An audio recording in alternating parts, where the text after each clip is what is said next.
Greetings, happy Tuesday. Welcome to the Steve Deace Show here live and on demand on BlazeTV radio and podcast alongside Todd Erzin and Aaron McIntyre. I'm Steve Deace, brought to you by our good friends over at First Cup Coffee Company. They have a flavor for every freedom-loving American. They are the Patriots' choice in coffee. And don't just do it because they are patriotic like you, but do it because they primarily do it because they make some really good coffee. Do it for that reason. And that's what they do. So if you want to be a part of what they do in making that great coffee over there, go to firstcup.com and use the promo code DACE to get 10% off. That's firstcup.com and use the promo code DACE to get 10% off. Again, go to firstcup.com, use promo code DACE to get 10% off. And if you do subscribe, you'll also get 10% off for the life of your subscription at firstcup.com, promo code DACE. Now, last year we had to cut these off because we got so many of them that it just became a distraction, and the only fair thing to do was just not to do them at all anymore. All right, but I'm going to make an exception today because the person asking just so happened to bail our sorry keisters out when we needed her. Fair? Yeah. Fair. Okay. So our very capable, more than capable intern, in fact, Victoria Neeram, who filled in for Aaron on his paternity leave and actually has 101% biblical worldview score, by the way. I believe it. She asked us a favor, and how could we say no? Her uncle Nick and his wife Heather celebrated their 16th wedding anniversary on Friday. And she says that Nick is a faithful listener and loves watching the show, and he would get a big kick out of a happy anniversary shout out. It is the least we could do for our more than capable intern with her 101% biblical worldview score, Victoria Neeram, correct? Yes. So for Uncle Nick and Heather, hope you had a great anniversary on Friday, and consider this your niece requested shout out. And while you're certainly a nice guy and happy to do that for her, I think the most important reason to do it is to take a chance to troll Aaron twice the way he normally trolls us in the various questions he chooses. Well, I mean, you know I me, think it's just there's usually multiple reasons why we do things around here. Yeah. It gets thrown in. So you might have, for example, stumbled upon why 3 days late, I'm like, ooh, I got to make sure we do this. All right. Yeah. Uncle Nick, happy anniversary. Anyway, back to trolling Aaron. Yes. Yes. She may have a 101% worldview score. She doesn't have a plaque, though.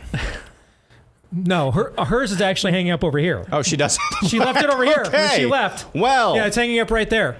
Okay. We told her to hang it up over yours, but I think she figured that you would just remove it.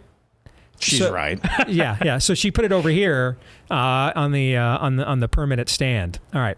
Coming up on the program today, we've been telling you about Victor Davis Hanson, one of the great writers at Hillsdale's and Primus. Well, he's going to join us here at the bottom of the hour. So we look forward to that conversation. Also, we're going to talk about the weaponization of loneliness. A new book gets into that topic and how that is impacting what we are seeing culturally as well. Coming up in Idolatry or Not, there's a big debate that, frankly, we're not ready for. So let me just, can I say this up front? We're not ready for this debate. In my opinion, this debate is happening prematurely, which is why I've not entertained it very much over the years. And I could be wrong. You know, I could be wrong. But when your name's on the show, these are the calculations that you're asked to make. Sometimes you get to make decisions, right? Most of the time, you're asked to make them. All right. So this is not necessarily one of those ones I'm excited I get to make this decision. No, this is one of those ones I'm asked to make because it's my name on the show. All right. But as the debate over are you pro-life? Are you an abolitionist? What does that mean? Continues within the ranks of people trying to save babies and save the soul of America, frankly, in the process.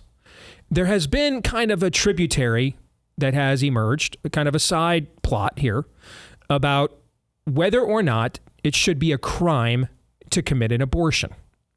I mean, after all, one side says it's murder.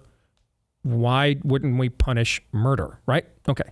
Another side says it is, yes, but it is often done so under a great amount of stress and influence by the larger culture, including government at virtually every level, almost everywhere in America. And to argue that point first would cost us the ability to win the larger point later. Is that a good summation of the two views? Yes. I want to be objective. Is that good? Yeah. Okay. In my opinion, now what I'm saying next is just strictly my opinion. I don't believe we are ready for this debate. Like, I'm not even going to tell you what side I'm on. Like, I don't think we're ready for the debate itself. But what the heck? Evergreen tweet. Why not? Not ready for this, but yeah. There is a picture, and then Todd, you pointed out there's an accompanying video to it, which I had not previously seen, that has been making the rounds since they had some Supreme Court testimony on the life issue. This is actually from 2022. Oh, it's from when they overruled. Okay, my bad. It's from when they overruled Roe v. Wade. So it's from that case then. Okay, and I just saw this week. Yeah, I've never seen it before. All right, so. It kind of encapsulates this debate. And so for idolatry or not, next hour, we're going to spend a few minutes discussing, is this a victim or is it a sociopath? All right. And we'll just see what happens and how many people get alienated. But that's just another day that ends in Y around here. Fair? You can't handle the truth. Yeah, well, I'm not even sure I know what the truth on this one is. Like I said, I'm tuned into both sides' arguments on this. I don't think we're actually even ready for the argument yet. All right, we just had the Arizona legislature. We had pro-life, in quotation marks, pro-life legislators in Arizona just vote to repeal a pro-life law. We have to kill more babies to save the babies. I mean, I don't even think this debate is up yet. All right, I mean, I look in my opinion, I look forward to the day when I think it's this debate's turn, all right? But we still haven't even post-Dobbs. If anything, we're more lost post-Dobbs, in my view. I can't believe I'm saying this, but if anything, we have lost a tremendous amount of ground post-Dobbs. You know why? Because this is just the most right-wing in the current generational thing ever. A lot of people were pro-life because it was the right view politically on the right to have, or they thought too much abortion was icky. They thought abortion too late was icky, but they weren't necessarily pro-life fundamentally and didn't have to really wrestle with what that meant while there was this shibboleth of the damned, blocking the mouth of the river called Roe v. Wade, all right? And it was damming up the works of actually defining what life is, right? Okay? Mm-hmm. And so a lot of people got to call themselves pro-life without actually considering what that meant. Anti-abortion is not the same as pro-life, by the way. It's not. Just as the abolitionists would say abolition isn't the same as being pro-life, being anti-abortion is not the same as being pro-life. You can find too much of it icky, doesn't necessarily mean that you believe in the sanctity of life. You just believe some methods of what we do here are too barbaric and too late in the process and shouldn't take place. And now that dam has been, was bulldozed, like what Mike Lindell does to the Planned Parenthood at the end of Unplanned. All right, now that dam has been bulldozed, all right, well, now we have no excuses not to be pro-life. None. And now you're finding out a lot of people like, that's what it meant. Wait, I gotta defend that. Oh, wait, I gotta take that risk. Oh, what? I've got to say that's bad, right? Yeah. If anything, we're back to having arguments we thought we won within the Republican Party 10 years ago. We're back to having them with the hierarchy and leadership of the Republican Party all over again. Watching what the Arizona legislators did last week, it reminded me of 10 years ago working on behalf of personhood in several states, and then watching national right to life came into every state that we went into and opposed us. Every single time. Every single time. So we're going to get into this conversation next hour, and we'll just see where it goes. But before all of that, here is Aaron's rundown of what happened while we were away. What happened while we were away, brought to you by saying the quiet part out loud. Here's de facto Speaker of the U.S. House of Representatives, Hakeem Jeffries, on CBS News just the other day. Even though we're in the minority, we effectively have been governing as if we were in the majority because we continue to provide a majority of the votes necessary to get things done. Those are just the facts. Yes, from Hakeem Jeffries there. That is the definition of saying the quiet part out loud. Not to worry, though. I just got off the phone with Mike Johnson, who said he was in a classified skiff and received national security information that Hakeem Jeffries needs to get whatever he wants. Independent presidential candidate Robert F. Kennedy Jr. had the humility to further clarify his stance on meatball surgery and puberty blockers for minors. In a post on X last night, Kennedy says the more he learns about such practices, the more troubled he becomes, and says he believes such practices should be banned for minors, basically the mainstream political rights position on the issue. Kevin Parker is a New York State senator, a Democrat, and one of those a few years ago who helped pass a law that does away with the statute of limitations for a time for those who were victims of sexual crimes. That law, named the Adult Survivors Act, was then used as the basis for many lawsuits against high-profile individuals. Highest profile of all was writer E. Jean Carroll's suit against former President Donald Trump. Anyway, back to Mr. Parker, that New York State senator. Here's Spectrum News. In 2004, a 31-year-old woman named Olga Jean-Baptiste was helping Brooklyn State Senator Kevin Parker arrange relief for flood victims in Haiti. She now says after she returned from her trip there, Parker visited her apartment to pick up some photos and discuss the trip. According to a lawsuit filed Friday, she then stood up to say goodbye when Senator Parker held on to both of her wrists with his hands. Plaintiff was frozen in fear and was unable to cry out. Senator Parker then took plaintiff down the hallway of her apartment to her bedroom, made a sexual comment and put her face down on the bed, then raped her. So now in court documents, Senator Parker claims the law he helped pass, which was the basis of this sexual assault lawsuit against him, that law is unconstitutional. Staying in New York, the woman who signed that aforementioned bill, Governor Kathy Hochul, well, she has some very, very low expectations for a particular group of people. Young black kids growing up in the Bronx who don't even know what the word a computer is. They don't know. They don't know these things. Moving on, I regret to inform you once again, South Dakota Governor Kristi Noem remains really bad at auditioning for VP. Here she is on Fox News last night. And I understand that they're attacking me for it, Jesse. Yeah, they are. So they're also attacking you. I guess you said you met Kim Jong-un. Mm-hmm. Did you meet him? I've been to the DMZ. I've been to North Korea. You know, people, I don't talk about my conversations with world leaders. And so when I looked at the book and I saw that excerpt, I decided to make the change to the content of the book, and that's been done. So you didn't have a conversation with Kim when you were at the DMZ? I don't have conversations about my conversations with world leaders. I've been working on policy for 30 years, Jesse, and that's what most people don't remember about me is I'm old. I'm a mom, I'm a grandma. I've got 3 little grandbabies. You're not that old. So maybe you did have a conversation with Kim, but you don't want to talk about it. I will not talk about my personal conversations with any world leaders. International news after the latest ceasefire talks broke down between Israel and Hamas. The former's military says it's now taken control of the Rafah border crossing between Egypt and Gaza, largely seen as the first step in taking control of one of the last major vestiges of Hamas in Gaza. You remember those stories last year about groups like the NAACP and the Rainbow Jihad's Human Rights Campaign posting so-called travel advisories for the state of Florida, how they warned it wasn't safe for black people and homos. The pretext was that because of policies from Ron DeSantis and the Florida legislature, minorities such as those aforementioned would have their lives endangered by visiting the Sunshine State. It's now been a year, and the data is in. According to Ron DeSantis, Florida remained the #1 domestic tourist destination in the U.S. in 2023 and ranked #2 in the country for international tourism.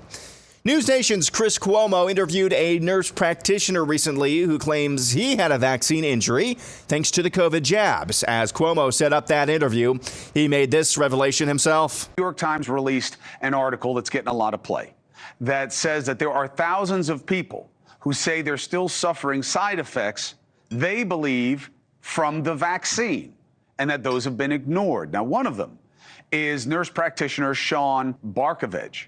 He says he got his first dose in 2020, had side effects. Just standing up sent his heart racing, stinging pain in his eyes, mouth, groin. Those have gotten a little bit better, but he still has what they call tinnitus. That's a ringing in the ears. We know that vaccines can have unintended consequences, AKA side effects, but nobody's really talking about it because they're too afraid of blame and they just want it to go away. But the problem is people like Sean and me and millions of others who still have weird stuff with their blood work and their lives and their feelings, physically, are not going away. Go back 4 years and tell yourself this guy would be talking about vaccine injuries to himself and others from the COVID jab. Did you see this the other day in North Braddock, Pennsylvania? A 26-year-old man allegedly shot and killed someone at his house before going to a local church where this happened. For those of you listening, the young man gets up in the middle of the sermon from Pastor Glenn Germany of Jesus' Dwelling Place Church, points that loaded gun at the pastor, attempts to fire, but the gun jammed. Church members subdued the would-be double murderer before police came. It's a miracle nobody was killed during that encounter. And finally, this might be the Babylon Bee's finest work. Here's Woke Jesus. If anyone slaps you on the right cheek, turn it off with the other also. Unless they're a Republican. Then you can feel free to punch them in the face. Let the children come unto me, and do not hinder them. Unless they might be born into poverty, or they might be an inconvenience to your party lifestyle. In that case, feel free to murder them in the womb. Haven't you read that in the beginning, God created them male and female, and genderqueer, femboy, trans man, trans woman, two-spirit? You have heard that it was said, hate your enemies. But I say to you, this is correct. And here's a handy little chart to help you understand who your enemy is, based on Marxist intersectionality theory. That goes on for several more minutes. You should watch the whole thing on all the Babylon Bee's social feeds. And that's what happened while we were away. Folks, that's a magnum opus if you have not seen it. There are numerous laugh out loud moments, and you saw one of them. Femborm, and he taps that guy on the shoulder. Like I knew it was, you and I have already seen it. Yeah. We knew it was coming. We laughed out loud, seen it again anyway, all right? But it's just, that is absolutely, even by their standards, which are high, okay, that is an incredible work. Speaking of incredible pieces of work, do you see Chris Cuomo now? Hey, you're a terrible person. Hey, you're killing America. Well, no, I got poisoned. Folks, you don't need another reminder, but there is one. Don't trust any of these people. Don't trust any of the media censorship complex. Don't trust rip and read press release from Big Pharma media. Don't trust any of it. Don't. And there are some things we can't do on our own. We can't operate. Many of us can't on ourselves, things of that nature, that we're just, that's the reality. We're going to have to subject ourselves on some level to the professional class and pray that if that's you find the remnant of people who just want to take care of people, live out the Hippocratic Oath and be healers. Okay. But on a policy level, this thing is a captured institution. So take as much of the power of your healthcare into your own hands as you possibly can. Our friends at Jace Medical want to help you do that. All right.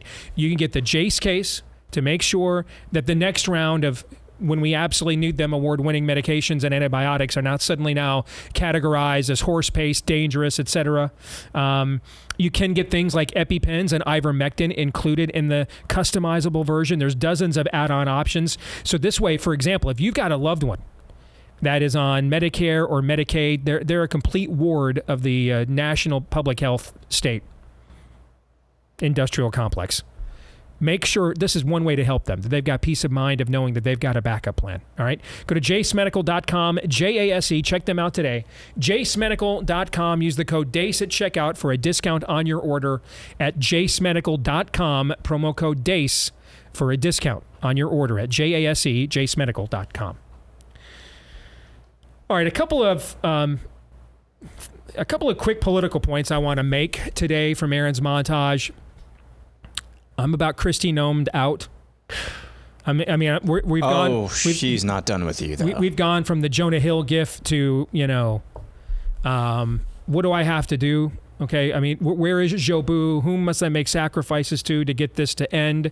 But let me just say that if you cannot take a lifeline from Jesse Waters, if that is beyond your grasp, if you find yourself cornered by the likes of Jesse Shallow Waters, if you find yourself drowning in his shallow waters, as Aaron said, you are very bad at this. I mean, he's basically begging her, let me help you, please. And she can't take yes for an answer. I want to move on to two things that I think have much more lasting impact in helping all of you to understand how the political system works.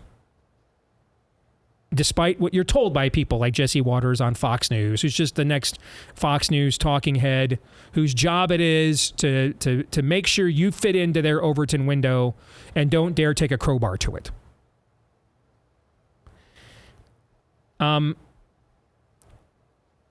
Remember when I told you the dumbest thing Democrats could do is make Hakeem Jeffries speaker? Why would they do that? I mean, now, how many people in this business were doing talking points, selling them clicks? Hakeem Jeffries is going to be speaker. And I'm like, no.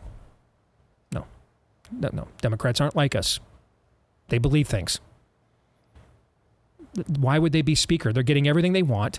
And under this current arrangement, Republicans have to share the political liability for it. If Hakeem Jeffries becomes speaker, you know what's going to happen the next day?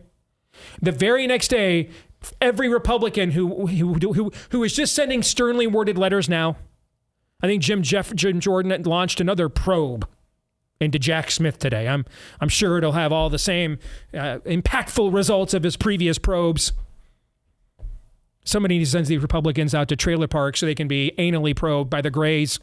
That's at least some probing that penetrates.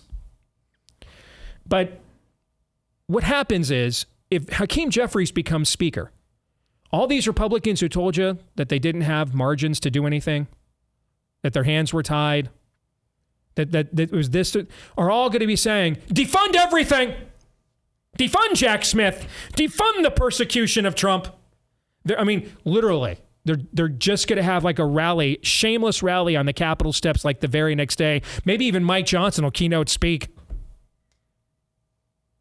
I cannot believe Democrats want to continue funding all of this.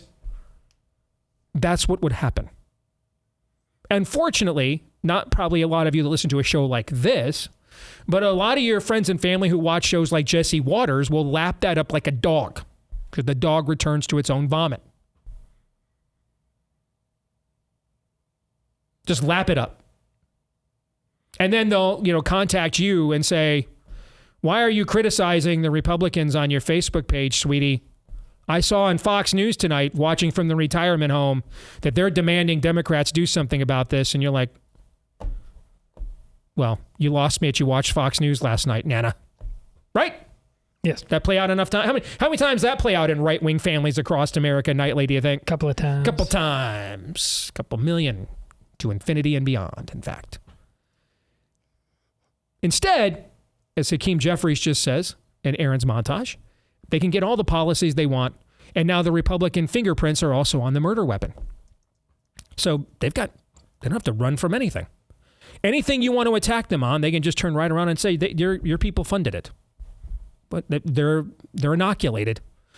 The Republican Party, the one vaccine that still works, apparently. So they're safe and effective. They're not going to take over the speakership. They'll save Mike Johnson from Marjorie Taylor Greene and the Jewish space lasers. They'll save her.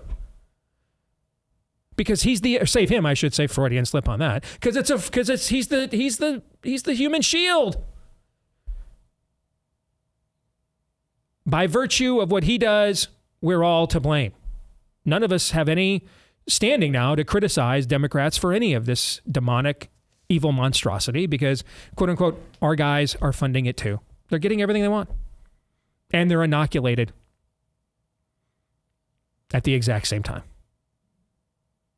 You need to understand how political parties work, or at least the uniparty works. You need to understand that.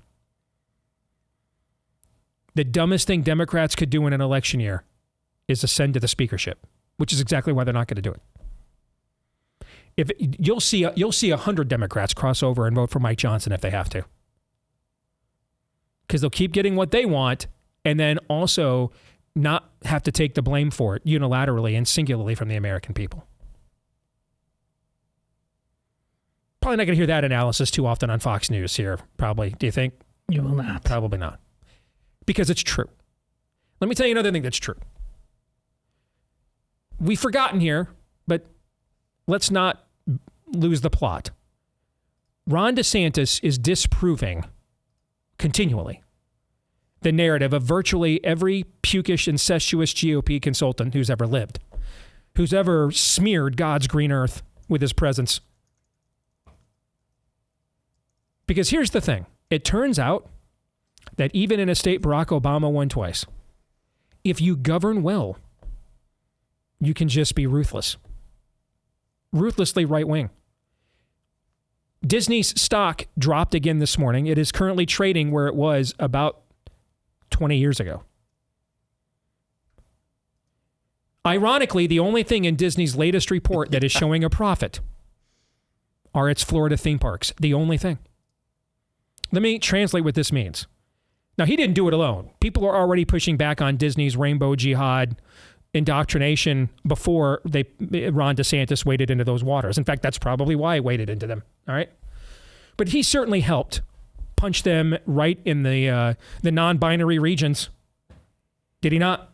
With his legislation and taking them on in the arena of ideas. In the femboy regions, yes. Yes, in the femboy regions. Yes, thank you. How did they respond? By helping him continue to have one of the highest tourist influx states in the country. And terrorist or tourist districts in the world. That's how. Terrorist. Well, it's another Freudian slip. But stop and think about that. He took money out of their pocket so that they could then turn around and put it back in his. And remember, everybody from Trump, how many people, this would never work, we're going to lose bad. It not only worked, it keeps working and it keeps winning. Why? Because most people don't have a clue about the intricacies of these policy debates. They don't. So take advantage of that. We've looked at this wrong for many years. We're like, no, come into the technicalities and the weeds with us and let's waste time. No, don't do that. Take advantage of their shallowness, get elected, and then do stuff they don't understand. And if it works, they'll just react to that. Hey, it works. And now, a bunch of secular Jewish grandmothers in Palm Beach who 20 years ago, their grandmothers nearly started a civil war over voting machines when they claimed they were voting for Al Gore and got Pat Buchanan instead. 20 years later now, it's their turn to be the secular Jewish grandmothers who haven't been to synagogue since 75. And they're now all voting Republican. Why? Well, it works. Even though they're not even registered thusly. Try governing well. Here's the thing. If you actually do good for people, if you make their lives better, weirdly, they don't listen to the media attacking you when that happens. Have you noticed this? This is weird. Because we're being told policy doesn't matter. Governing doesn't matter. Just keep exposing as if a lot of people are not aware that the media is untrustworthy. A lot of people trust in politicians that it's highest ever. No, it's not. Just lead. Just govern well. Make people's lives better. And then it doesn't matter what the Miami Herald or Vox, if that's even still open, I don't know. I think they closed down, didn't they? It doesn't matter. It doesn't matter what the Pravdas say because people's lives are better. Point of order. What if you would rather lie about meeting Kim Jong-un and wear a lot of makeup at well past your prime? What if you'd rather do that? Well, you can get on Fox News doing that. Okay. But you're probably not going to get a chance to be a relevant figure that matters long-term in America's political discourse. It's a hard choice, Steve. It is. Well, nowadays on the right, hey, selling 20,000 more books or making a difference in people's lives, yeah, that is a very hard choice in our ranks these days. Indeed.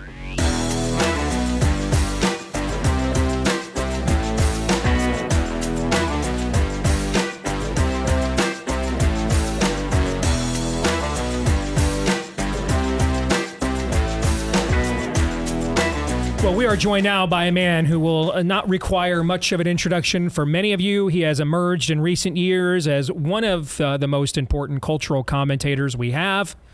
His latest book, out today, is already rated one of the top 10 books in all of Amazon, where there's at least 30 million books currently on sale. It's called The End of Everything, How Wars Descend into Annihilation. Victor Davis Hanson is with us for the very first time here on the program. Victor, my name is Steve Deace. It's truly an honor to have you with us, brother. How are you? Thank you for having me, Steve. I sense, both with this and the work that you have been doing in recent years, that almost a pleading that you are having with the country. To understand, I know the line is traditionally history doesn't repeat, it rhymes. I think it actually repeats and rhymes, okay, at the same time. That a lot of times we just re-rack the same scams, fallacies, theories, and fall for them all over again. And I kind of sense in your work over the last few years a pleading with the country to not fall into that abyss, to learn from history. Am I right about that? Yeah, I think so. And I'd like to, we can calibrate that so it's just not general ranting. We owe 36 trillion almost, and we're borrowing $1 trillion every 100 days. The border is not porous. It doesn't exist anymore. 10 million. Nobody ever in their right mind thought 10 million people would come in less than 4 years. And what we saw in Afghanistan is unrivaled. We've never seen anything like that with the American military, nor have we seen 40,000 people short on their recruitment. And so I could go on with the crime. But what's different this time around is it's not just laxity or naivete. There's a systematic assault on the rule of law or custom and tradition or the foundational date of America. It's a revolutionary movement to change the entire system rather than to work within it in an oppositional fashion. The scriptures say, one of the prophets in the scripture says, my people perish for a lack of knowledge. And in this specific case, he's talking about the knowledge of revelation history, the way the world works, the loss of heritage, culturally, legacy, and falling, therefore, into the patterns of ancestors who faced harsh judgments for those decisions. I look at things that people are literally proposing things like, well, we've got this massive bureaucracy, we've got all these illegals in the country. Why don't we create a path to citizenship by formally saying, if you serve in the military as an illegal, we'll acknowledge that, you can earn a path to citizenship. And I'm like, nobody read about Rome and the Visigoths come over the wall and they did the exact same thing, and suddenly they're like, hey, it's Cousin Earl from the Germanic tribes. I'm going to switch jerseys and join with them because I got more in common with them. And I sense with this book, as you go through antiquity up to the current time, you are trying to point these kinds of patterns out to people. We're stepping on the same rakes that our ancestors did before us. Yeah, I think so. I mean, the idea of immigration is wonderful, but if you cannot assimilate or integrate newcomers who have to be diverse in numbers that you can integrate, and they have to come legally, and they have to have some contribution, skills sets, whatever. But if you're going to just take in, 10 million people from the poorest regions of the world and not ask anything of them, and then you shouldn't be surprised in your metaphor. In the 3rd or 4th century at Rome, the legions were primarily made up of 90% non-Italians, and when they were asked to leave the Danube or the Rhine and go where Rome needed them, they just refused to do it, and that was not surprising. So yeah, I'm worried that, especially about immigration and what we see the last month when we see immigrants, and we've got over almost 200,000 student and green card holders from the Middle East. When you see people yelling "Death to America" or "Go back to Poland" to Jewish students, and then you go in Las Vegas and recently a professional soccer cup, the crowd was yelling homophobic insults at the American team, but it was being held in America, but most of the crowd was rooting for Mexico. So these are just indicators or symptoms of a tribalism. We've never, and again, we've never been here before. We've never had 55 million people not born in the United States, nor in percentage-wise 15% of the population. And we didn't rise to the occasion. Where are we? Based on your best understanding of history and where we are as a society, how imminent is the threat? Is it immediate? Is it generational? Where would you say we are terminally as a people right now, Victor? Everybody likes to quote Hemingway's note about bankruptcy in The Sun Also Rises, that it was bankruptcy comes gradually, then suddenly. And I think we all know that we've been spending too much money, that we're not integrating us as a people. We're returning to a pre-civilizational tribalism based on our superficial appearance. The military is in dire. I'm very worried about the military, both the officer corps and the recruitment, the DEI, the ideological brainwashing that goes on. But the thing that's optimistic is all of these are solvable. We're not short food. We're not short oil. We're not short natural gas. We're not short technology. We have all of these. This is a suicidal impulse on our part, as we see them with these universities. And we don't have to have, it would be very easy to close the border. Donald Trump did it but despite all the court cases and internal disagreements, he closed it by the time he left office. And we didn't have this crime wave, say, in 2017 or 18. This was self-induced with BLM and the Soros district attorney movement and critical legal theory, defund the police.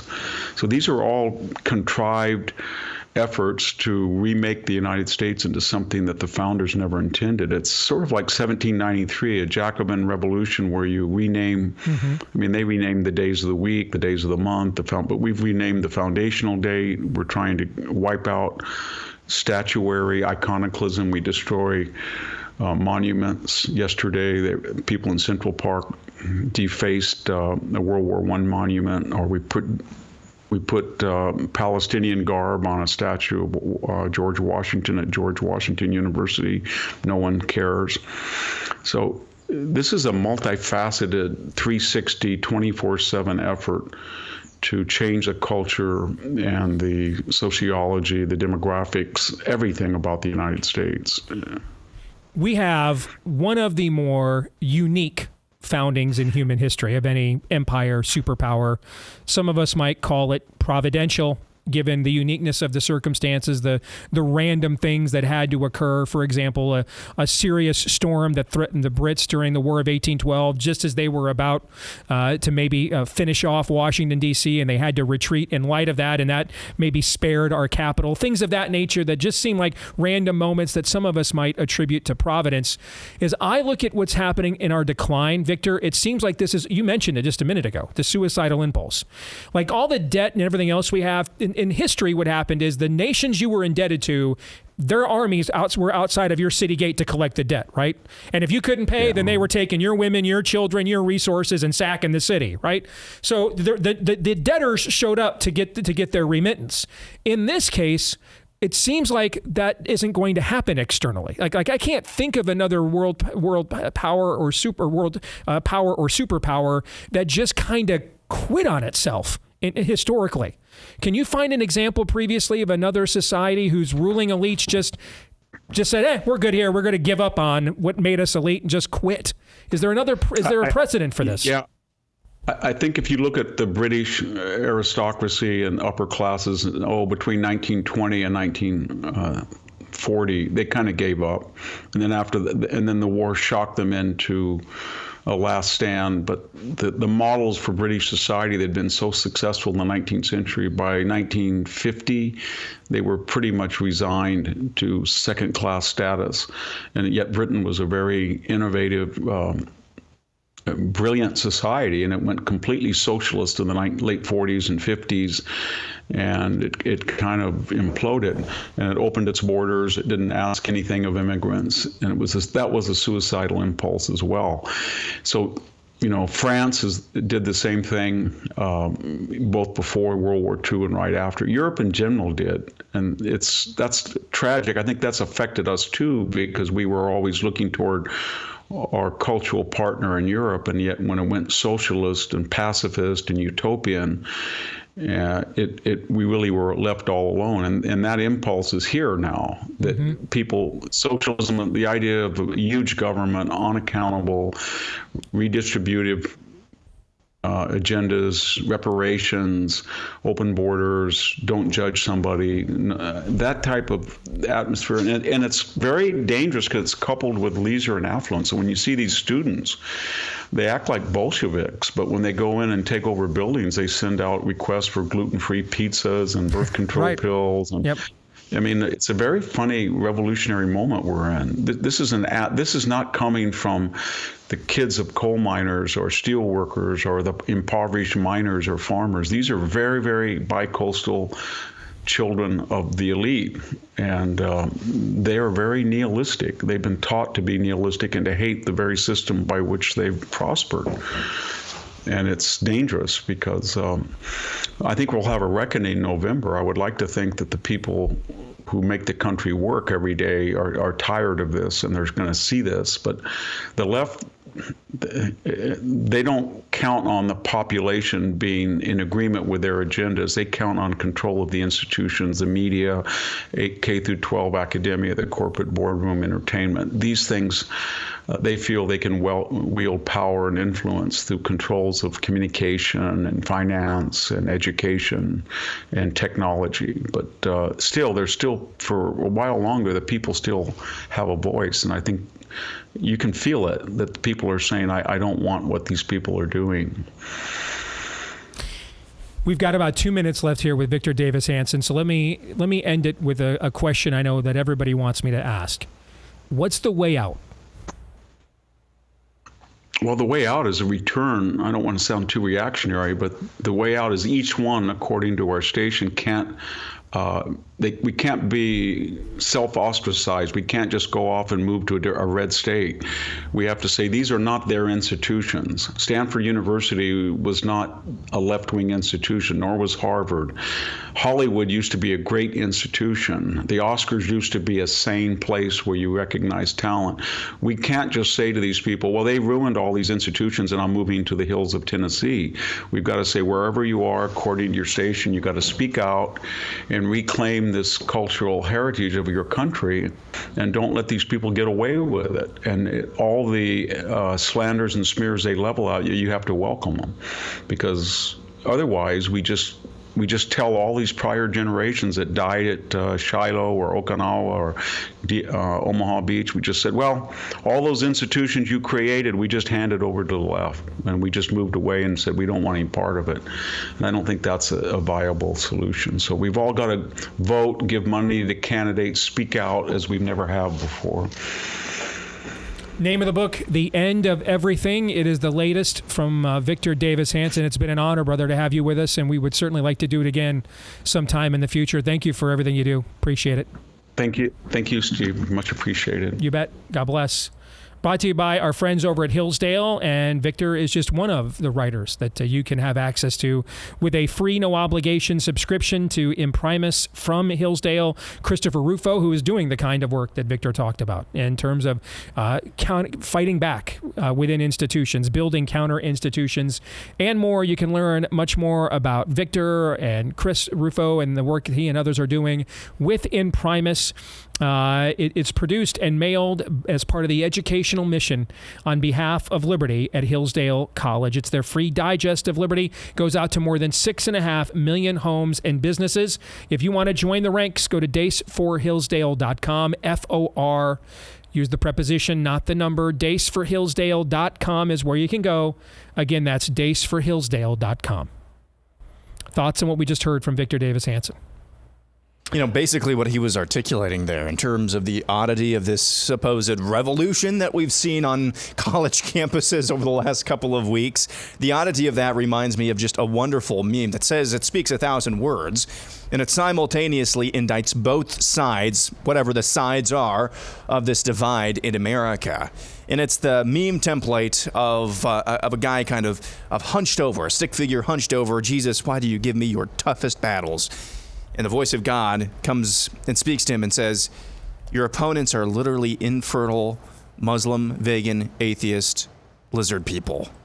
and you're complaining about this. That's basically what he articulated there towards the end. We can't just run towards the hills. Yeah, when these the aren't people they're doing not the Attila the Hun, revolution man. want vegan and gluten-free food after they've passed their birth control pills around.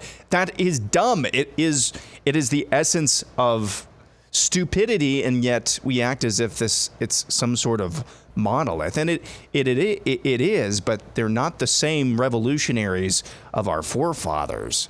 It's just a lack of will, or at least a lack of awareness from the people that Victor Davis Hanson said did all the living and dying around here. Todd? It's not the same. What's new is that what we have now, increased middle class leading to comfort. And as he said, the bi-coastal elite status, everything that comes with it, the wealth, the privilege. If we have eyes to see, there's an opportunity. If we're just willing to do more than meme. None of that comfort can ever satisfy. It is just as big a lie as any other lie that's ever been told. We're not at the end of history, Francis Fukuyama. We aren't. As Steve said, history repeats, rhymes. We keep striving to have the wonderful cul-de-sac, the two-car garage. It's all a lie. If we don't have something far deeper, far fundamental, we cannot somehow scam God on this front. And many Christians in today's westernized culture here in America think we're basically good. We're not harming anybody. You're lying. What I found interesting is when I asked him, can you think of another society? He said, he referred to it as suicide. That just I refer to it as quitting, which I guess is the same thing. And his analogy, the one other example he found in all of history was a previous Western society from this contemporary era. And why is that? Everything you just talked about. Yes. By worldly standards, a wealthy middle class. Folks, if you have a garage, understand, if you have a 2-stall garage, you have a larger home than over 95% of the world has. And it's your garage. Okay? So essentially, we made enough money, we had enough comfort that we thought we could, that now we could just justify quitting, getting drunk on our own comfort and largesse and convenience. And that's only happened in the post-industrial, modern, technocratic West, where the people thought they could afford to make this Faustian bargain. We turn God off instead of we have all the more reason to give thanks. Correct. That's well said. Which is why God hates it so much. We're ingrates. Yes, we are.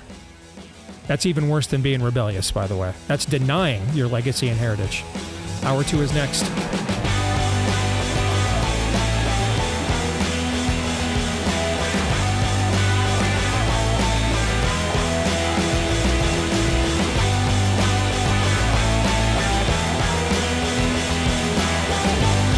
And we're back with Hour 2 live and on demand on Blaze TV, radio, and podcast. Steve Deace here with Todders and Aaron McIntyre and all of you. Let us know what you think about what we think via the stevedeace.com inbox.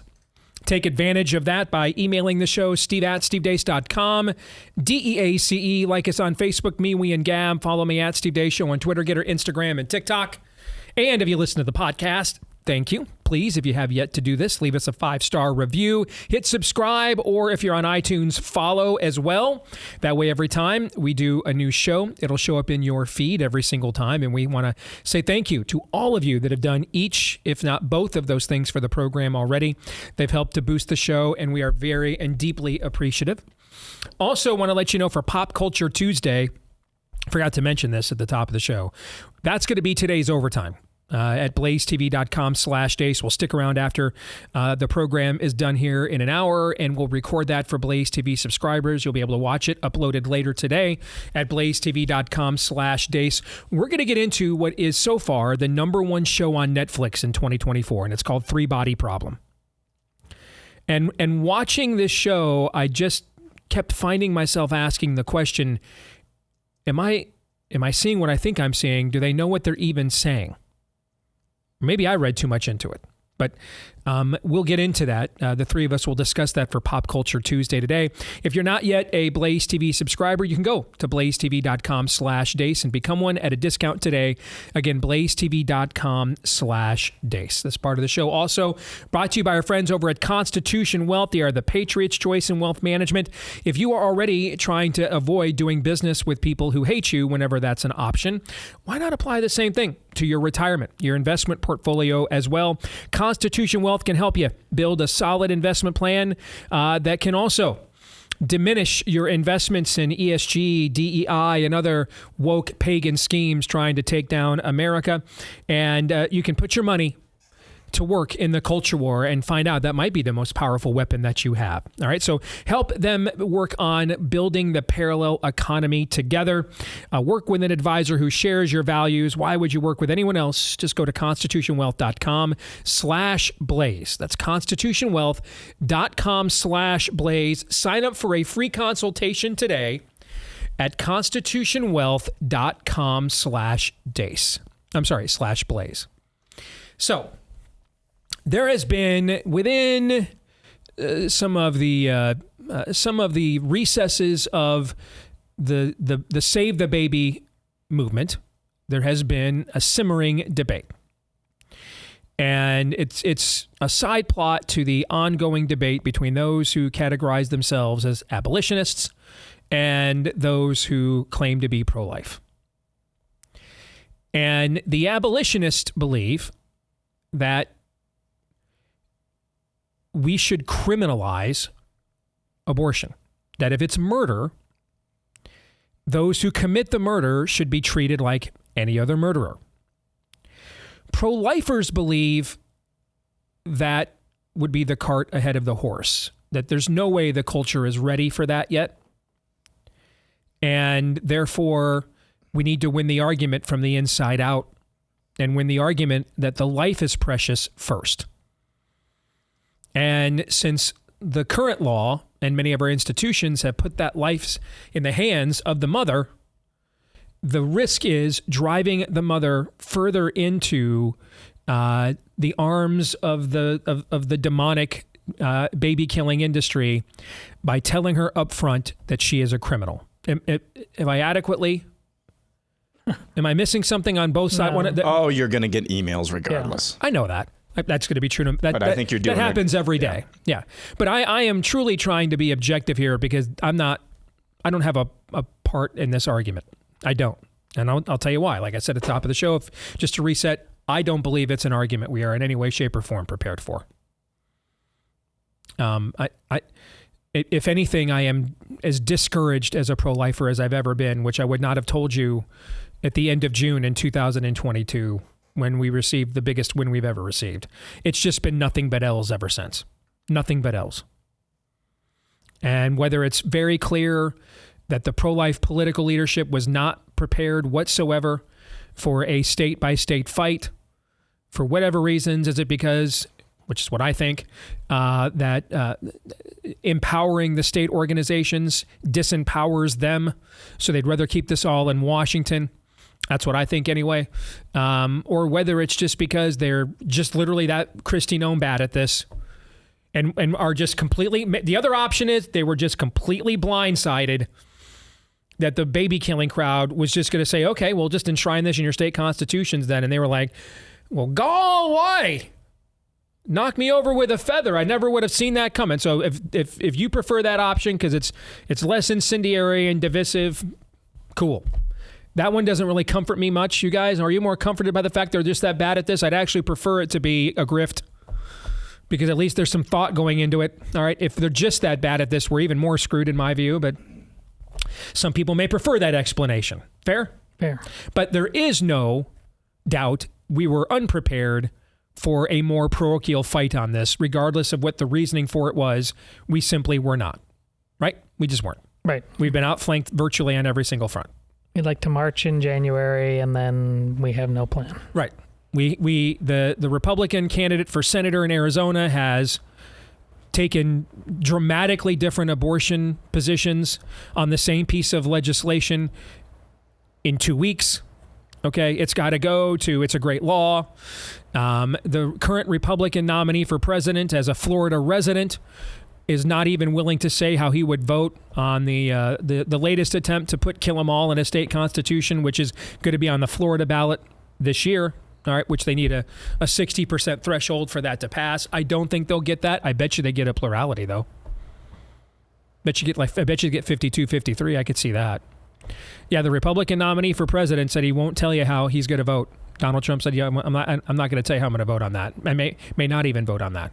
But he did lobby Arizona and Florida to repeal their pro-life laws, and Arizona's going to do his bidding and do so. So we're losing ground, in my view. I am as discouraged on this issue as maybe I've been in my entire career. Straight up. And I just can't believe I'm saying that. I mean, it was not even 2 years ago at this time, we were making the argument that, Aaron, which you originated, that the counter to Pride Month ought to be June becomes Life Month in our churches everywhere. The month that Roe got overturned, that shibboleth of the dam got smashed, right? Mm-hmm. Well, there's a character. I need to look it up. Maybe you can, Todd, look up who's the king who kills Jezebel and all her prophets. Because what he ends up doing after he does this, so he gets anointed by God to kill Jezebel, the wicked queen, and all of her prophets. He does this, or maybe it's her daughter Athaliah, I can't remember. But he kills them all and then leads the people back into worship of the Baals later on in his reign. And you're like, what am I reading? What is this? What am I reading? You killed Jezebel just to go back to imposing her religion yourself? It's an incredible moment in Jewish history when you read this. Jehu and Jezreel? Yeah, those are the names, yeah. They just go right back to, they kill Jezebel, the dogs lap up her blood, they kill all her prophets, they get rid of her daughter Athaliah, who tries to become queen of the queen mother of Israel without a king. And then they just reinstitute the demonic worship that Jezebel brought with her from, I think she was a Philistine, wasn't she? Anyway, or maybe a Sidonian. But that's where we're at. We smashed the idol and then we went backwards. Backwards. Blows my mind. And it's because people are finding out now what it truly means to be pro-life. See, you had the shibboleth of the damned cut both ways. It didn't just prevent us from being pro-life. It also prevented people from having to be honest about whether they actually were. Since we were sold this shibboleth that this legal ruling meant we couldn't be pro-life, everybody could just say they were pro-life, right? Define it any way they wanted to. You know, life was a cornucopia. Life with exceptions. Those exceptions and not the others. These exceptions but not those. Life on Monday, Wednesday, and Friday. I'm life Tuesdays and Thursdays. I'm life on leap day. Just whatever you call life, you got to be. And there was really no plumb line by which to test this, because we had this shibboleth, I might call it a canard, that was standing in the way of people truly acting on that which they said they believed, right? Yes. And so basically all you had to do to be pro-life now is just, win a Republican primary. That was basically the plumb line. If you won a Republican primary, no matter what you said during said primary, didn't say, no matter what you've done in your life, didn't matter. If you won a Republican primary, you were now officially pro-life. That was the only plumb line we had. You won a GOP primary, you're pro-life now. Okay, cool. And Abraham won a Republican primary, and it was credited him the magic R, standing for righteousness. That's essentially what we did. Well, then the shibboleth gets smashed, and it seems now, in hindsight, almost unintentionally, doesn't it? Doesn't it just seem like it was completely unintentional? All right. We were the dog who caught the car and had no clue what to do with it. And so because of that, I just don't believe this argument is even worth having, which is why I've not waded into it. I've not had it, because we're moving backwards. We can't even agree on what life is. We don't even have a standard to hold the politicians to, let alone how far we will now go in upholding a standard we don't have. How punitive should we be in upholding a standard we don't have?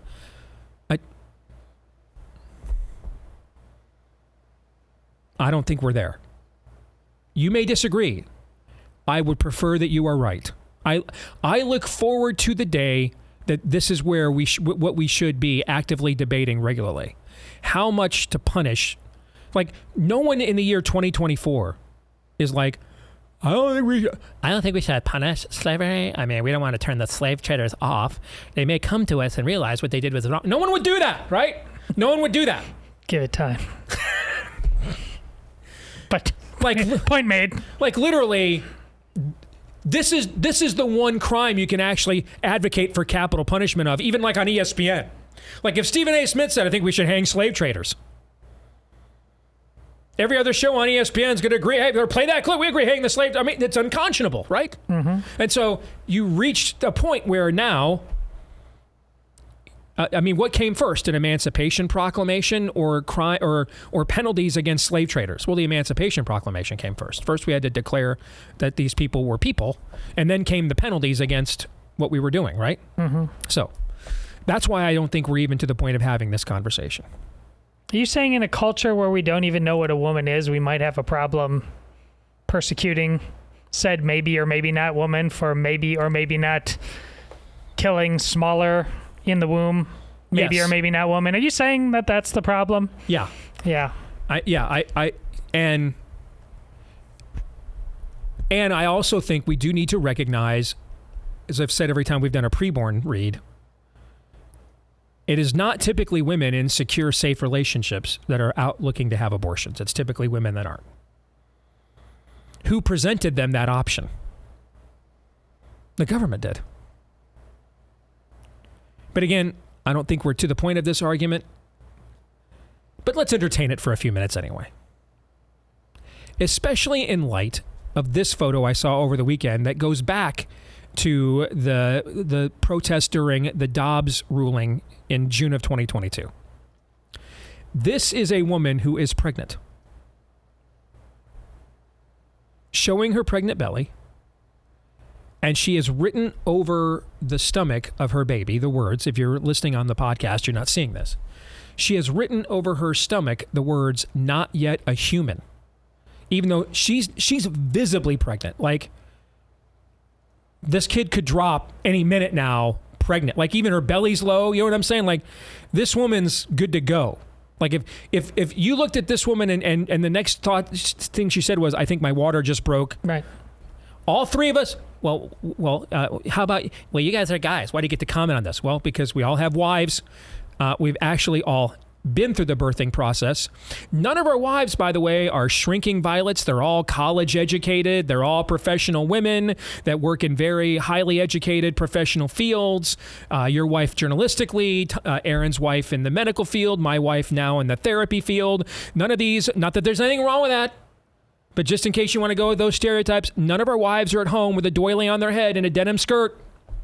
Okay? So we're not going to fit your stereotypes where that are concerned either. Fair? Fair. There, okay. So yeah, we have a lot of experience actually when it comes to women in childbirth. We've been a party to, between the three of us, we've been a party to 9 of these things now. 9 of these events we've been a party to with the same woman every single time. True. So I think we're at least somewhat subject matter experts on this to some degree. Been there and done that a bit. Okay. That woman looks like if the next thing she said after putting that on her tummy was, "My water broke," you'd believe it. That's how far along she is. All right. Now, if you're listening on the podcast, the picture is not available to you. And so what we're saying, trust me, does not even do the picture justice. So let's do this for you instead, because Todd, you found an accompanying video clip of this. Yeah. Right? And so here's your chance. If you're on the podcast now, you can hear this woman talking about this. Here it is. Okay, well, now tell me about what you have written on your stomach.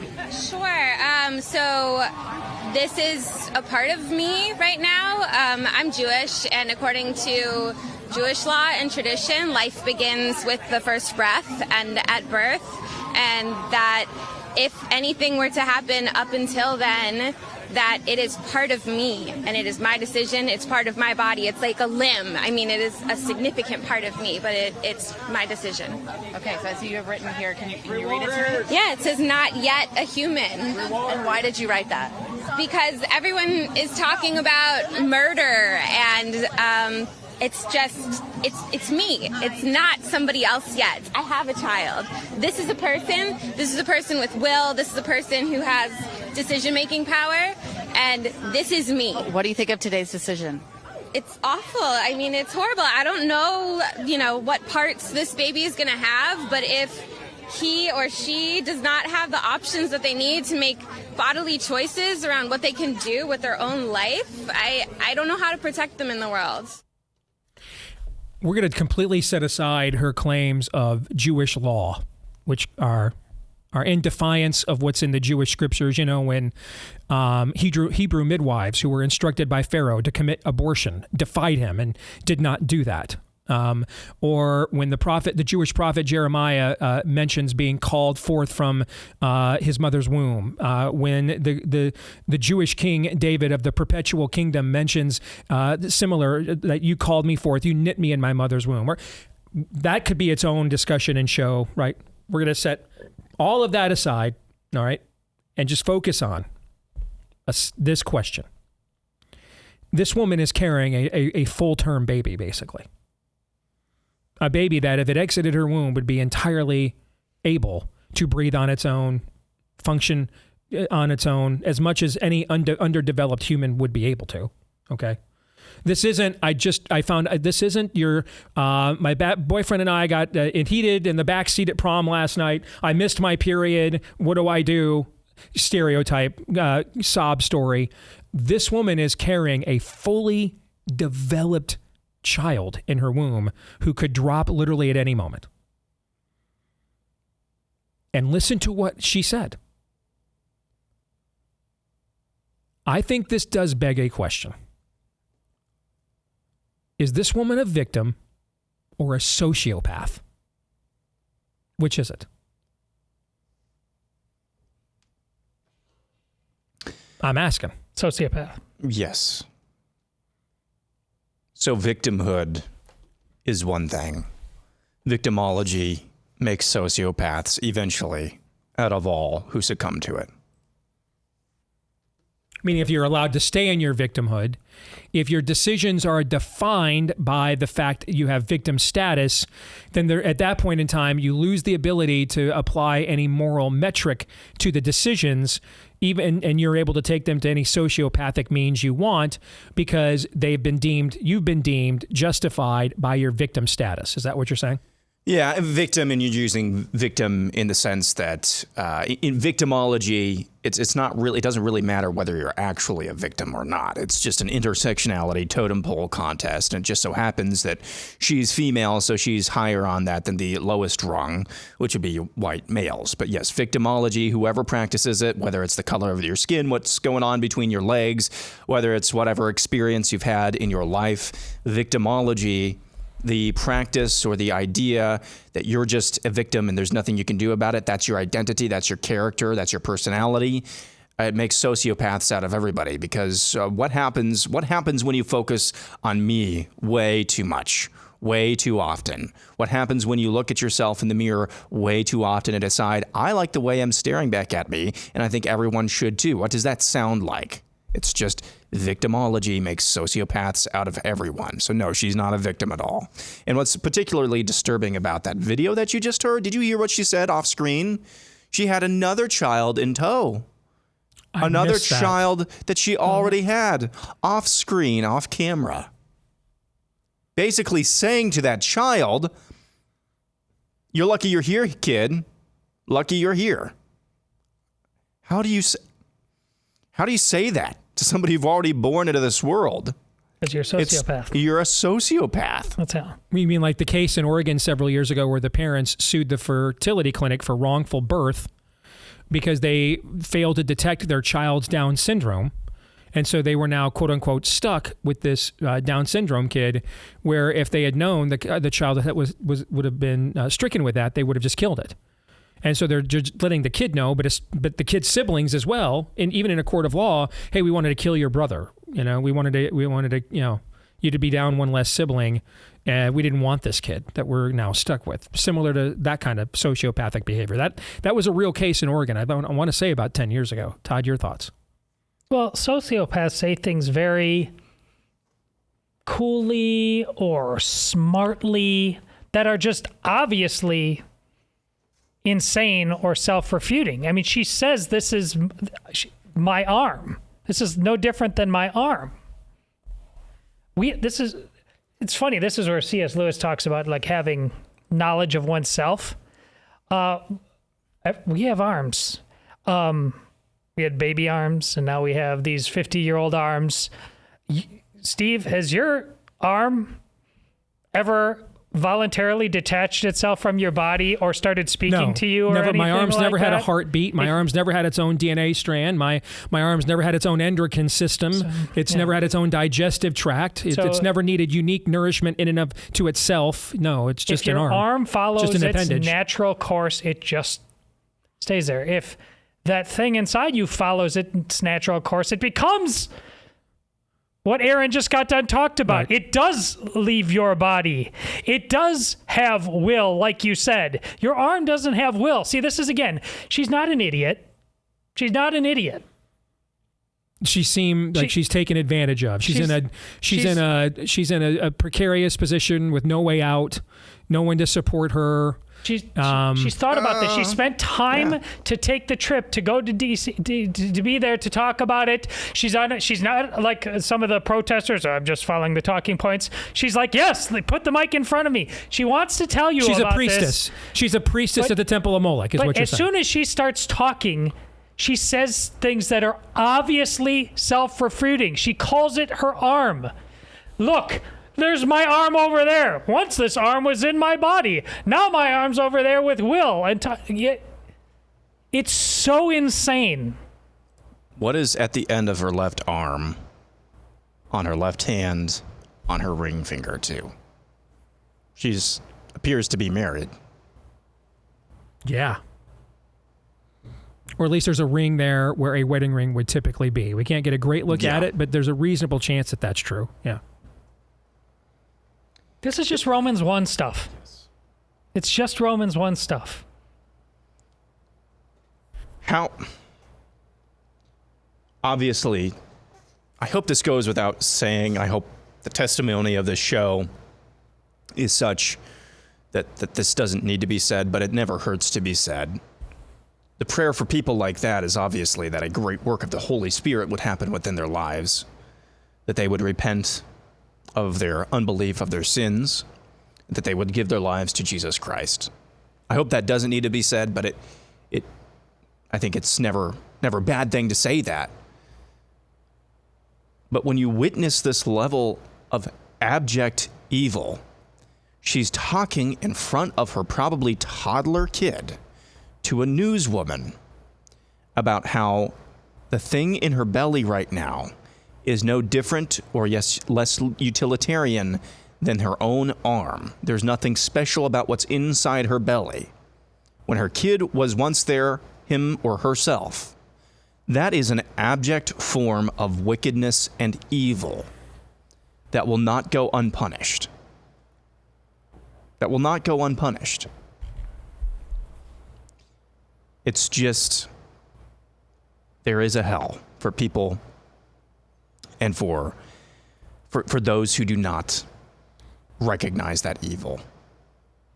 And can you imagine, I mean, Darwinism, which is, increasingly falling on hard times, but involves ultimately a lot of magical thinking. But at least it's a lot of magical thinking that, it takes a very, very, very, very, very, very, very long time for all of this to happen.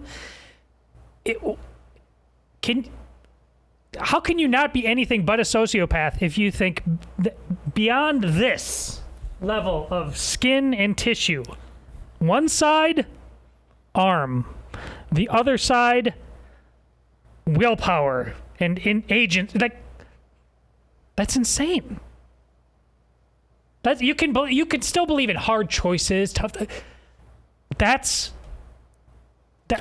insane unless you believe you are God. Yeah. What this woman is claiming is dominion.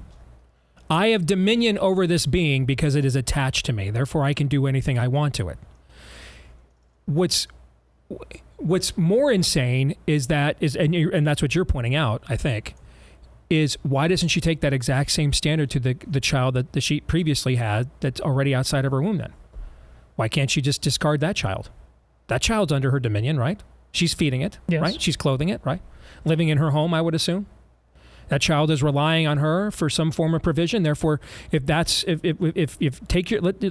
under her dominion, why would it be? How could we possibly criminalize her then? If we're not going to say that's a sociopath for what she's saying about her almost basically fully developed child who could break her water and be delivered at any moment now, looking at the visual of where she's at with her pregnancy, okay? Then how come the same thing doesn't apply then to the child outside of the womb? Why can't she just snuff that kid out and say, hey, we can't afford it anymore? Because the magical thinking that suddenly gives it some argumentative value between that, inside and outside that stomach. If your thinking is that flimsy, things will go back in reverse just as quickly. It is that flimsy. It is that flimsy, Todd, because here's the thing. If that woman jumped in her car with not a human painted on her belly, if she jumped in her car wherever she lives there and drove home and some guy nailed her, okay, and tragically killed her and the baby inside of her, even though it says on her belly, on her corpse now, not a human, he would still be charged with 2 murders. Yes. Okay? So yeah, it actually is that crazy, as a matter of fact. If you can only have circumstantial value, you really can't have any value at all. Stop and think about this. A woman drives to a Planned Parenthood, goes into the parking lot, registers her name at the desk, okay? Yeah. Has a second thought. Actually, no, let's take it back. She pulls into the parking lot. As she's pulling into her parking lot, a semi-truck driver falls asleep as she's pulling in to kill her child. He falls asleep at the wheel, totals her vehicle, and kills her and the unborn child she's carrying, that she was literally 10 feet from walking in the door, and now she can commit murder and is untouchable.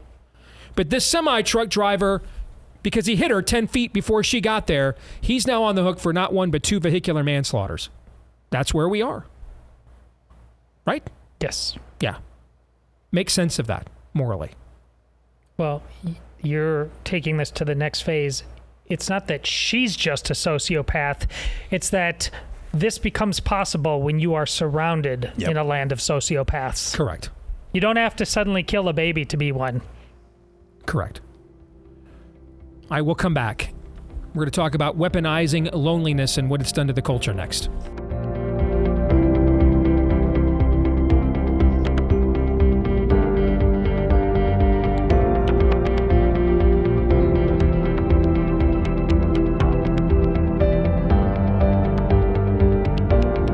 If you've been living with pain for so long, you're just like, it is what it is. Maybe not. No guarantees, but Relief Factor could very well be the relief, the solution you're looking for. What is it? It is a drug-free supplement created by physicians who can prescribe drugs, but they were concerned that the drugs dealing with pain just masked it, or could even create some side effects you don't want, drowsiness, some other things as well. So what about creating something drug-free? That could go after the inflammation that is likely the cause of your chronic pain.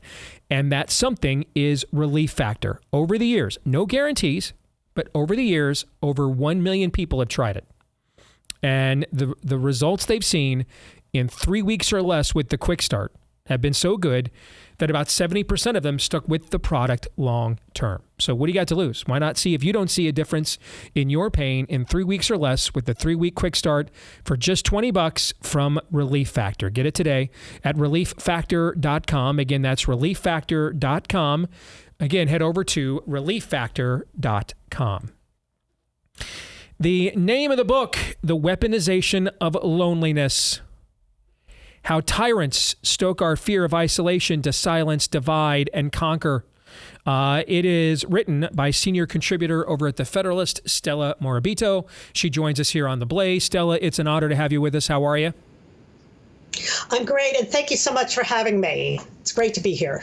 The idea of weaponizing loneliness or using the fear of further isolation and ostracization to keep you quiet. Well, Aunt Petunia gets to just, completely go off at the Thanksgiving dinner table.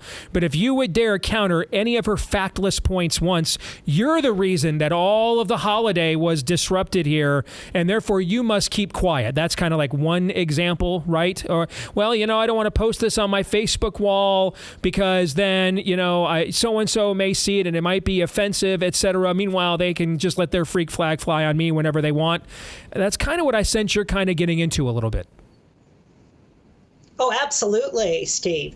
What happens when isolation is used as a political weapon, as it always has been, actually, by tyrants, is that people end up becoming more isolated. And, through that fear of isolation, it's fascinating how this whole thing works. But you're exactly right that we end up self-silencing, self-censoring in order to avoid social isolation. It's a very old trick that has been used by cult leaders, toxic bosses, bullies, up to dictators on the world stage. And we saw this very clearly, as I think you alluded to, with COVID and the mandates that not only enforced our isolation through lockdowns and all of that, but also encourage those kinds of hostilities that you're talking about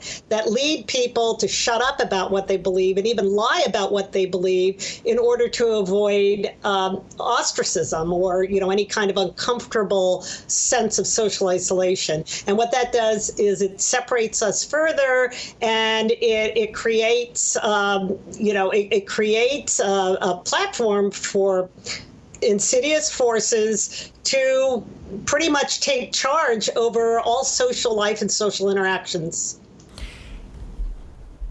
There's a reason why tyrants build prison colonies. There's a reason why cult leaders have compounds. It's the isolation. It's because they have to fabricate or contrive the isolation you're describing. In this era, though, it's just automatically and organically there with social media. You mentioned COVID.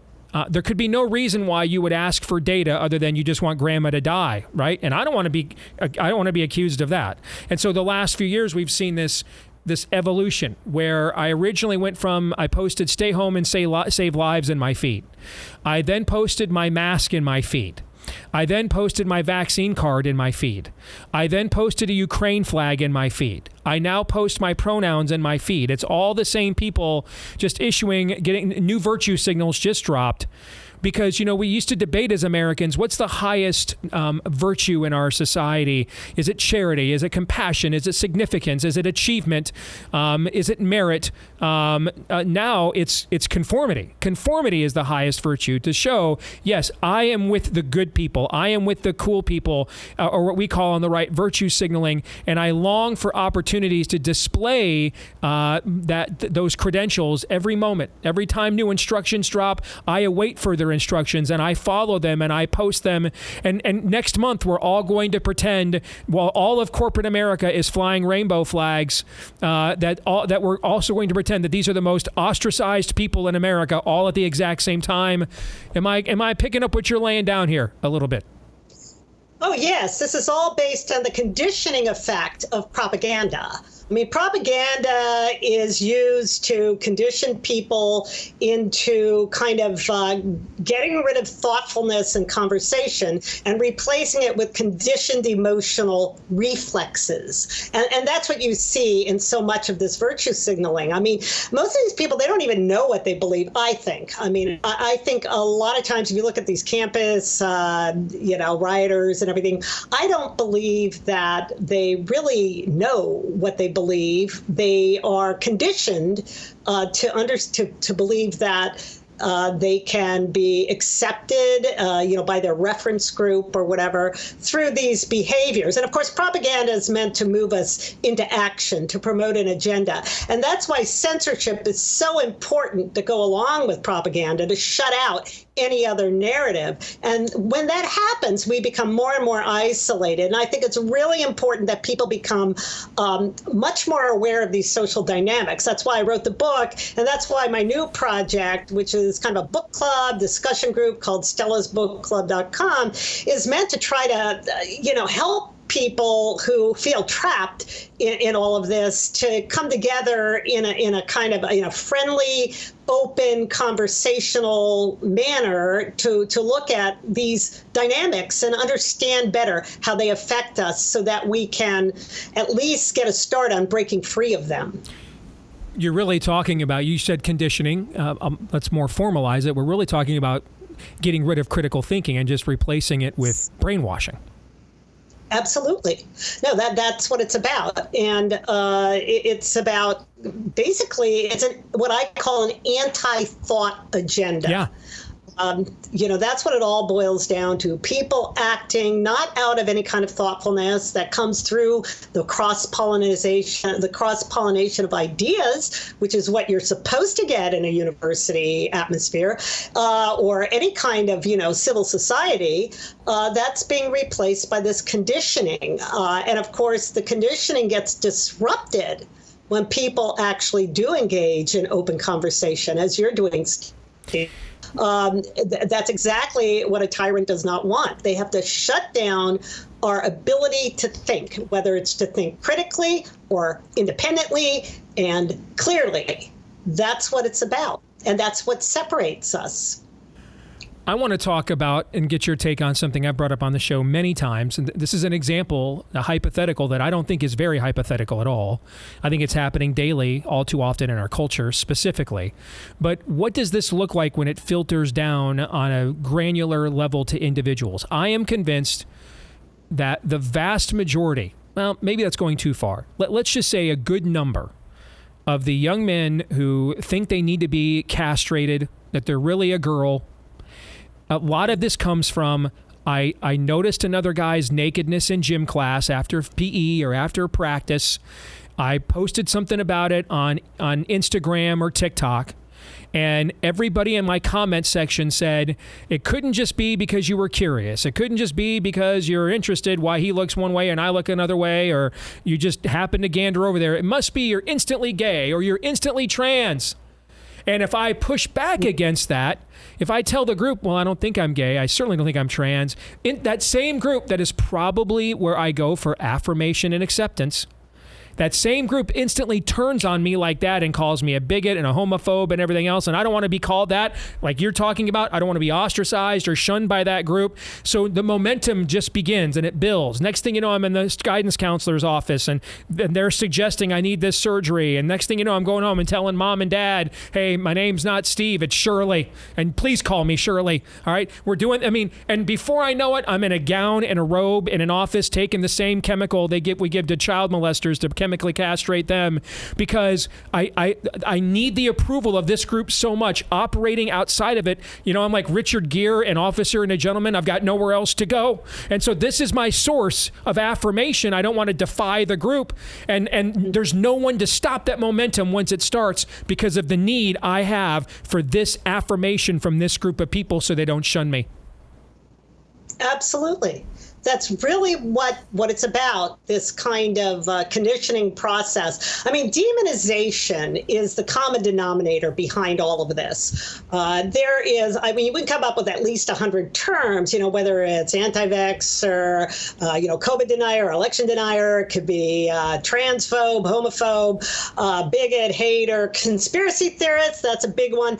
I mean, the list just goes on. And these are like, they're supposed to pretty much terminate your thought process, and create this emotional response like, oh, no, not me.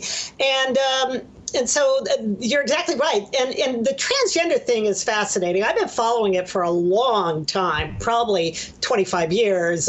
14 years ago, I came out with an article for the Washington Examiner about this premise that has been buried into all these local and municipal and, state laws called sex assigned at birth. I'm like, what is this? I mean, why are people signing on to this premise? What it means is that transgenderism is universal universal. It doesn't just apply to a small percentage. So anyway, without getting too much into the weeds there, I've been following this for a long time, and there is a fascinating kind of social experiment is what it feels like behind so much of this. At the same time, I read a fascinating article called Availability Cascades, and how easy it is if you keep injecting an idea into public discourse over and over and over again, no matter how implausible it is. You'll normalize it. You can get people to go along with it. And that is what has happened with this transgender thing. I know it was like a switch flipped in 2015 with that Time magazine cover with the Bruce Jenner, Caitlyn thing. All of this, and all of a sudden people were fearful of stating obvious facts that 5 minutes ago they would have just said casually, about men and women. I mean, they're different. Well, anyway, and then, of course, what you're getting at with the affirmation that people, especially youth, they are so susceptible to this. Their brains are still in a stage of very important development. And so the fact that they're trying to do this gender ideology on preschoolers, kindergartners now, it's criminal. Anyway, it feeds on their need to be accepted. And I could go on and on about this, but I'll just leave it at that. It's really awful. Well, Stella, I think you have touched on a key front here, exploited by the spirit of the age and the culture war, and weaponizing loneliness and our desire for connection against us. I think it's a key, fascinating angle. You can get the book, The Weaponization of Loneliness, How Tyrants Stoke Our Fear of Isolation to Silence, Divide, and Conquer. You can also find links to Stella's work at stellasbookclub.com, stellasbookclub.com. By the way, props to you for bringing sexy back with the name Stella. Big fan. That's a name that needs to make a comeback, so appreciate it. Thank you, Stella, for the time. Thank you so much, Steve. It's great talking. All right, thank you. Stella, Alexandria, these are names I think they need to make a comeback. Don't you think? Yeah, there's a... Like Lois doesn't need to make a comeback, Myrtle doesn't need to make a comeback. Okay? Oh, excuse me. Stella, I think, needs to make a comeback. There's a Stella on my daughter's soccer team. Yeah, there you go. Yeah, it's rolling. I think we need to bring Stella back for sure. She's brought to you by our friends over at Eden Pure. They're back with their famous Thunderstorm air purifier. It's their top-selling air purifier that quickly destroys viruses, mold, and so much more. Every Myrtle in this audience is about to email me, aren't they? Yes. Yeah, there. Okay. Anybody named Myrtle probably doesn't have email, though, so there's... You might be safe. They're just yelling at home, if I had email! You know how many people are going to claim their name as Myrtle now just to troll me? Kathy Hochul's Black Kids in the Bronx. They don't know what computers are. A Myrtle wouldn't even know what an email is. Oh, they've got thousands of 5-star reviews. You know how it works. They get rid of the components that are causing those bad smells in your home, whether it's cigarette smoke, dirty diapers, trash cans, litter boxes. They're no match for the Thunderstorm air purifier from Eden Pure. It goes after those components, even the molds, the mildews, the bacteria, some viruses as well. If you want to try it, find out why this has been such a popular product with our audience the last few years. Save $200 on an Eden Pure Thunderstorm 3-pack for whole home protection. 3 units for now under $200. So you can put one in your basement, bedroom, garage, home office, kitchen, anywhere you need clean, fresh air. Go to EdenPureDeals.com. Use the discount code Steve3 for the discount. EdenPureDeals.com. Discount code Steve3. EdenPureDeals.com. Discount code Steve3. 2-minute warning on the program. Gentlemen, final thoughts? They're just surrounded by tyrants. Just surrounded. They're everywhere. Yes. If you ask somebody my age or older, it might be different if you ask somebody my age and younger, but my age and older, hey, name a tyrant in the world today. It'd be Kim Jong-il, Kim Jong-un, Saddam Hussein, Amir Gaddafi, some of those figures from the Middle East or uttermost parts of the world that we've heard nasty stories about. And certainly they are tyrants and were tyrants in some cases. But we're surrounded by tyrants. They're sitting at the front of your kid's class. They're sitting at your Thanksgiving dinner table. Anybody who understands, or even explicitly or implicitly understands that, hey, that person can't talk about this issue the way that they would like to because they're going to offend me, because they know they're going to offend my sensibilities, that's a tyrant. That's tyranny. We often think tyranny as being up here, going down, and that's true, but it also does permeate down here as well. That's what makes it so effective in some cases, is that the vast majority of tyranny is not actually carried out at the very top. It's actually carried out at the very bottom. Correct. Just following orders, don't you? Correct. Yeah. The conversation you had made bare that loneliness is really a lack of meaning. Yes. And so look, COVID came along, and like all of a sudden, I'm on team mask, I'm on team jab, I'm on team lockdown, meaning.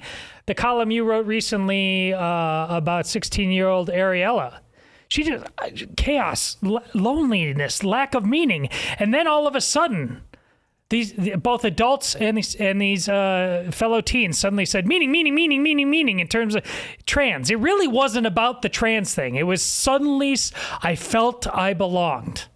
And thank God she was saved from that utter lie. But you can be full of meaning even if you are alone. But if you are alone without a lack of purpose, or in a bunch of mob with a lack of purpose, you will ultimately be lonely and thus abused. Amen. Back at it again tomorrow. Until then, Romans 8:28.